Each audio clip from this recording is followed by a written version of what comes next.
Well, and you know, I wanted to talk cars with you because I've seen a picture of you in your most prized car possession, which is the Bugatti. Bugatti. Bugatti. Bugatti. Yes.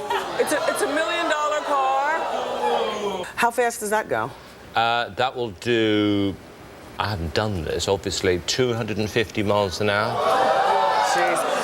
It's fantastically politically incorrect, this car. Yes, yes. Now, how many cars do you keep in your repertoire, generally speaking? Well, I have a sort of a bit of a turnover. You know, I don't like to keep one too long. That's the only one I'll keep because I'll never make one like that again. Yes. Sometimes I like little cars, sometimes I like big cars. Now I like old cars, old-fashioned cars. Yeah.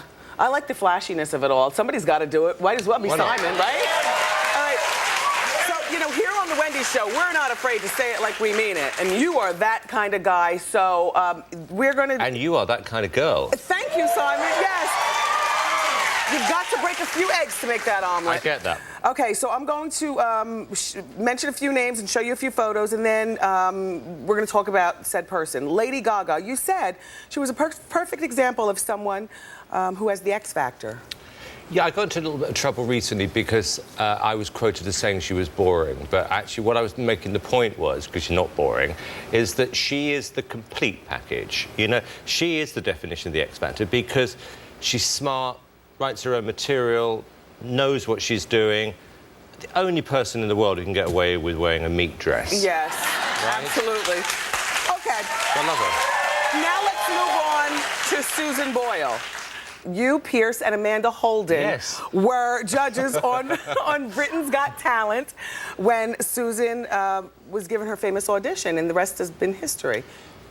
Well, it was a bit of a wake-up call to me because I was an absolute pig on that particular day because I wasn't in a great mood. You know, everyone was terrible. And then I remember just looking at the corner of my eyes, seeing this lady walk on in quite an odd way, holding a microphone, and I'm thinking, oh, God, she's going to sing.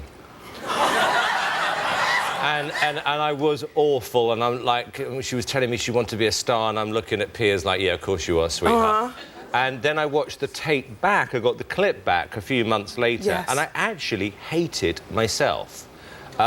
Because when she started to sing, she was incredible. So it's a bit of a wake-up call, that one. Like an angel, yeah. We like her here on the show, too. All right.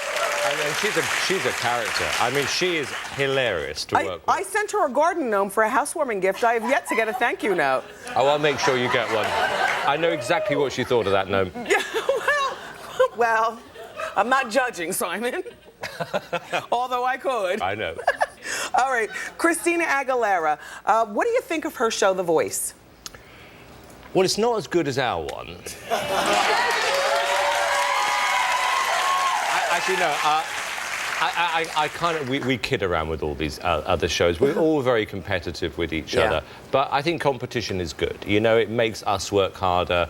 And if they're successful, then we work even harder to be successful. But no, she's interesting. And I think she needed a show like this.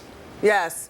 All right, now let's move along to Whitney Houston. Do you ever think that Whitney has a chance to reclaim her superstar singing status? Well, I love Whitney Houston. I adore her. I really, really do. You know, she set the benchmark all those years ago. I mean, she was partly the inspiration for making a show like American Idol in the first place, because that's what you wanted to find. You wanted to find someone with a talent like Whitney. She came on my show in the UK. I mean, she's still got it, you know, and she is and forever will be a megastar, so I adore her. Yes. And finally, you know, Mariah Carey. She's in the process of losing the weight. Now, she is one of my all-time favorites, and I know knew you'd millions... love her. I love her. Oh, yeah, she's very you. So, tell me,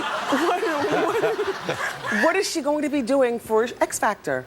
Whatever she wants. That's big. That is big. I mean, in her words, and she meant it seriously, she said, well, why can't I be the judge of the judges? In other words, she's elevated beyond us. And I went, yes. Do it. Yes, okay. So for right now, we'll go with the judge of the judges and then see what happens. See what happens. And when will she be making her first appearance on the show? Whenever she wants. Oh, wow. Well, work, Mariah. All right, Simon, it's been delightful talking with you. And you're very similar in personality, you two. Well... You're both divas. Oh. Listen, you are. Here at Wendy, our catchphrase is, how you doing? I've seen it. give me a how you doing? I'm going to give you an English version. Okay. How are you doing? Simon,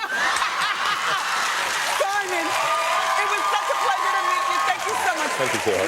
Thank you for coming here. Sorry for being late. Thank you. No, it's fine. Be sure you watch X Factor Wednesday and Thursday nights at 8 on Fox. We'll be right back.